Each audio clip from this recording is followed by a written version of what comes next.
A wall of stories, waiting for someone curious enough to pull one down. I found a video store in the wild, fully functioning, free to use, and your town probably has one too, but nobody's talking about it, so I am. This is the story of the last nationwide video store hiding in plain sight, and why it's the best time to check it out.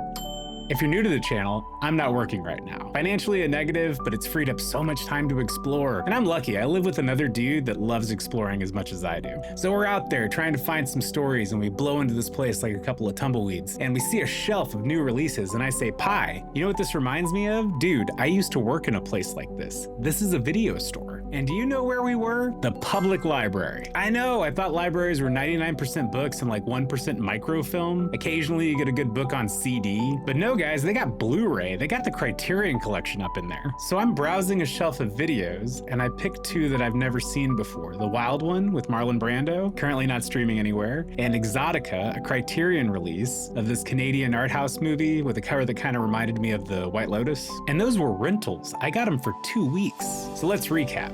Movies on a shelf. They give you a card. You use the card to borrow the movies. They give you a set amount of time to watch the movies, and then you return the movies to the air-conditioned building.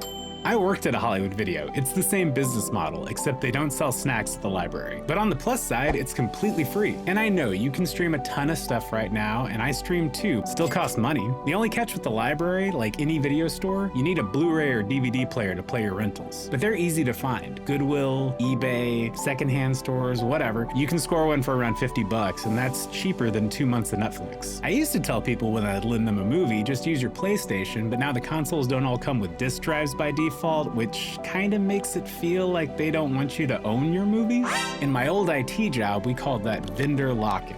It's when a customer becomes so invested in a company's product suite, they lose leverage in that relationship. Let's say the company's Amazon. Suddenly it's not just hard to leave, it's expensive, so they raise prices, add ads, and you stick around anyway. I don't know about you, man, but I don't like feeling like that. This isn't about ditching tech, it's about using it on your own terms. And that's exactly what the Luddites were about. Luddites, you say? Well, that's the kind of word you learn when you go to the library. Let me explain. In the 1800s, Luddites were skilled workers who fought back when the tech of their time was being used to cut corners and cut them out.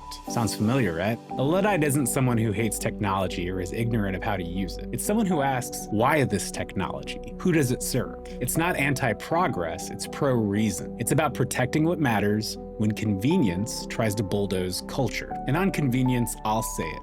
Going to a place when you can stream from home is less convenient, but what do you get in exchange? A living archive of weird, wild, wonderful cinema that no algorithm could ever recommend. From experience, just holding a movie in your hand before watching it, that's a little bit of lost magic right there. No monthly fee, no autoplay, no data tracking, no lock-in. All for free. Remember that when we stop choosing for ourselves what we watch, what we learn, what we care about, we hand that power over to someone else. And that person or algorithm has their best interests in mind, not ours. So let's talk about our best interests. By using your local library, you're supporting a community that supports your community. Knowledge is power. They empower the people. It is a kind, safe, quiet environment. How appealing does that sound? You know what libraries do? They let kids read to dogs, so the kids get better at reading, and the dogs get to be adorable good boys. They do fun events. Ours had a pop fest a few weeks back, and Caroline and I went and got to meet Paul Scheer from How Did This Get Made? And then he signed our book and took a picture with us, all for free. I'll end it with this. A library isn't a relic. It's a Swiss Army knife of entertainment. So check it out. Go pull something off the shelf, surprise yourself. I've got links in the description to all the resources you'll need to find your local library. And if you're with me on this, please like, subscribe, and please share. At your local library in the comments, let's get this thing out there. Nothing would make me and Oski happier than seeing a full parking lot at our library. Thanks for watching. I will see you at the video store.